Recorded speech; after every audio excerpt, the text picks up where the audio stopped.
এটা ভুল পড়ে দিয়েছিলাম। আসলে এটা আসলে যাদের মধ্যে ভয় আছে আল্লাহ তাআলার এবং আলেম ওলামা তারাই করতে পারেন। ছাত্রদের সামনে বসে বড় একজন আলেম বলবেন যে এটা আমি বুঝতে পারলাম না, আজকে আগামীকালকে বলবো। এটা আসলে যাদের মধ্যে ইখলাস থাকে, যারা একমাত্র আল্লাহ তাআলার জন্য কাজ করেন, তাদের পক্ষে সম্ভব।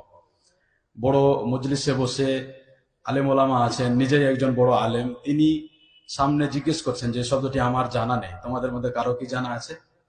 একটি মজলিসে শেখ আলবানী রাহেমাহুল্লাহ একটি মজলিসে শুনলাম, শেখ আলবানী রাহেমাহুল্লাহ কোন একটি শব্দ এসছে, যে শব্দটির সম্পর্ক তাজউইদের সাথে। তাজউইদ একটি শব্দ ব্যবহার হয় আর রাখাওয়া।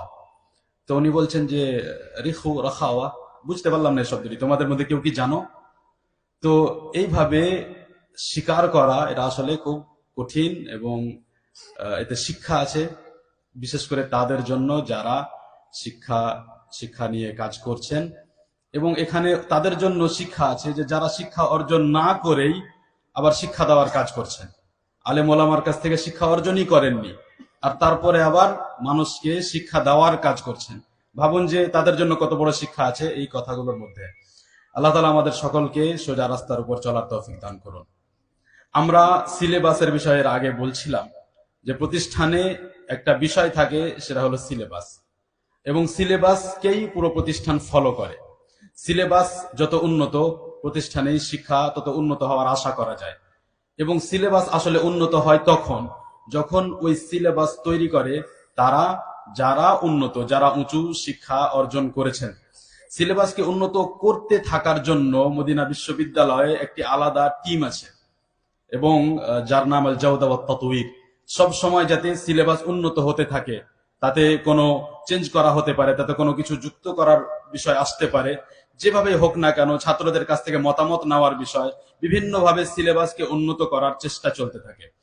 বিভিন্ন প্রতিষ্ঠানে সিলেবাস 10 বছর 12 বছর ধরে সিলেবাসের উপরে কাজ চলতে থাকে, তারপরে গিয়ে এক সময় গিয়ে সিলেবাস চূড়ান্ত হয়। আর শুধু তাই নয়, বরং তারপরেও তাতে সংযোজন বিয়োজন হতে পারে, চেঞ্জ হতে পারে। তাহলে সিলেবাস বড় একটা বিষয়, এবং সিলেবাস তৈরি করা যে কোনো মানুষের কাজ নয়, সাধারণ মানুষের তো কাজই নয়। তাহলে যদি কোনো প্রতিষ্ঠানে সাধারণ মানুষ সিলেবাস তৈরি করে, আর বিশেষভাবে এমন কোন মানুষ সিলেবাস তৈরি করছে যে ওই সাবজেক্ট গুলো সম্পর্কে কোনো ধারণাই রাখে না, তাহলে আপনি ভাবুন যে সিলেবাস কেমন হবে।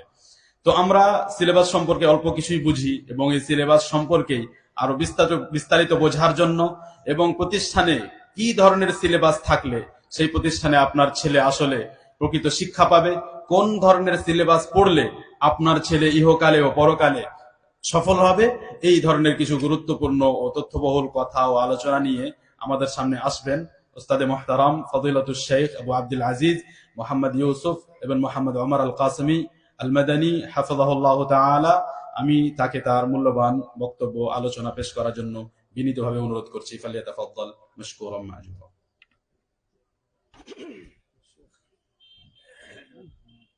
আমার নসিবে জুটলো না।